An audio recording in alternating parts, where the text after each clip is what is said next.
Temos, por fim, o que podemos didaticamente circunscrever como problemas pragmáticos estrito sensu. Na verdade, sendo um conjunto de paráfrases a serviço do poder de violência simbólica, todo ato interpretativo tem primariamente uma qualidade pragmática, isto é, deve ser entendido numa relação de comunicação entre emissores e receptores das mensagens normativas. Não obstante, as relações entre os comunicadores colocam, num sentido estrito, problemas peculiares que a hermenêutica enfrenta por meio dos métodos teleológico e axiológico. As questões pragmáticas, estrito sensu, de interpretação, reportam-se mormente à carga emocional dos símbolos. Quem protesta por seus direitos pode estar se referindo ao conceito técnico de direito subjetivo, mas é irrecusável que a expressão contenha relações associativas importantes que tornam complexa a mera relação sintagmática entre seus e direitos.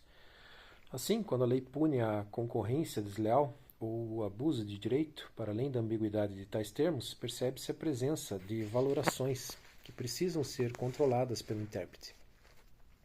É preciso neutralizar os conteúdos, o que não quer dizer eliminar a carga valorativa, mas controlá-la. É preciso generalizar de tal modo esses valores que eles passem a expressar universais do sistema. O pressuposto e, ao mesmo tempo, regra básica dos métodos teleológicos é de que sempre é possível atribuir um propósito às normas. De fato, isso nem sempre é claro e muitas vezes nos levaria a perplexidades. Existem normas costumeiras para as quais é difícil encontrar propósitos e finalidades. O longo uso com o sentimento da obrigatoriedade instaura uma rede de disciplinas sem que possamos encontrar nelas alguma intenção. Apesar disso, para obter a neutralização da carga emocional, é preciso encontrar essas finalidades, ou ao menos postulá-las.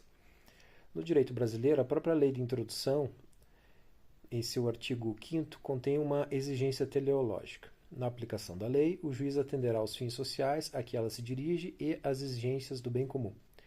As expressões fins sociais e bem comum são entendidas como sínteses éticas da vida em comunidade. Sua menção pressupõe uma unidade de objetivos do comportamento social do homem. Os fins sociais são ditos do direito.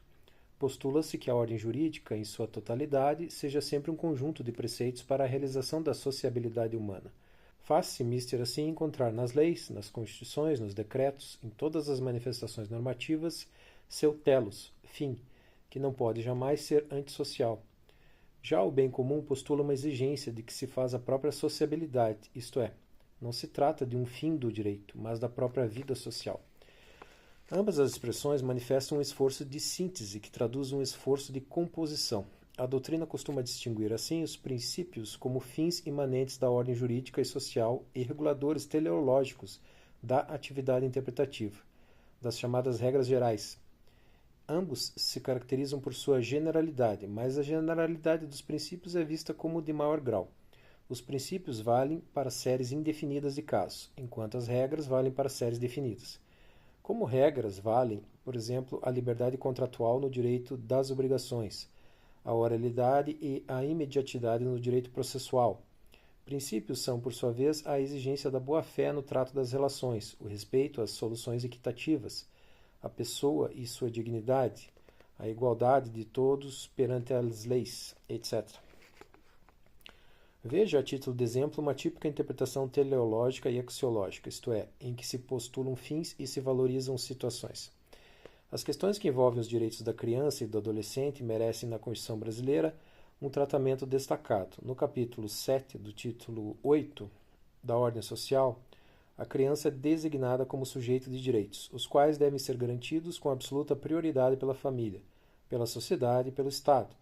As três instituições têm em face dela um dever, isto é, um ônus, o de assegurar-lhe os direitos que enumera, além de colocá-la a salvo, entre outros constrangimentos, de toda negligência. Obviamente, o dever da família, como sujeito da obrigação de assegurar de modo absolutamente prioritário os direitos da criança, é o dever da comunidade em toda a totalidade, em seus diferentes sentidos, e dentro dela o sentido e o exercício do pátrio poder sofre as correspondentes mutações. Pela Constituição, o pátrio poder, não sendo mais um princípio estrutural da família, potestas atribuído ao pater, é, em primeiro lugar, dever e não direito.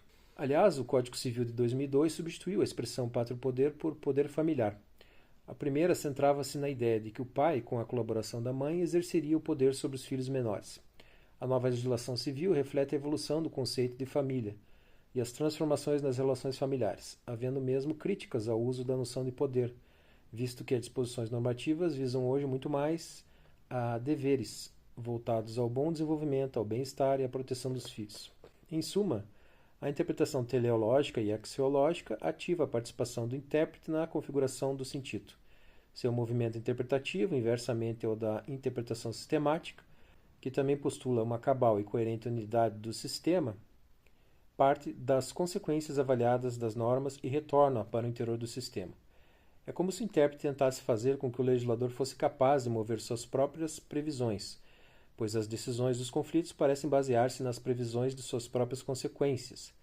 Assim, entende-se que não importa a norma e há de ter, para o hermeneuta, sempre um objetivo que serve para controlar até as consequências da previsão legal. A lei sempre visa aos fins sociais do direito e às exigências do bem comum, ainda que de fato possa parecer que eles não estejam sendo atendidos.